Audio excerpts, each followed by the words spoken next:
Hej, jeg hedder Mikke Øgendahl, og mit nye show Propaganda, det er et show, hvor... Hvad er der? Mit nye one-man-show Propaganda, det er et stand-up show, hvor jeg... den er fin nu, du. Prøv at høre, jeg vil gerne advare imod showet. Showet, det er så sjovt, at der var en fyr, der halshuggede sig selv under første forestilling, da han kastede nakken bagover et grin, du.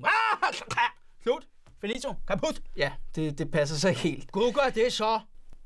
Gider du ikke godt at lade være med alt det der salgsgøjl? Altså, vi sidder her bare, fordi jeg gerne lige vil prøve at fortælle om showet på en ordentlig måde.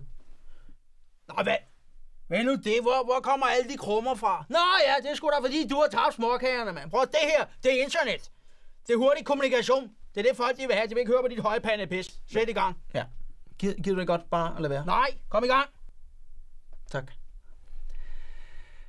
Det nye show Propaganda, det er et show, hvor... Hvad laver du, mand? Showet, det er Propaganda, og det er kanonjes. Gå ind og se det. Ja, sådan du. Så svært var det alligevel heller ikke.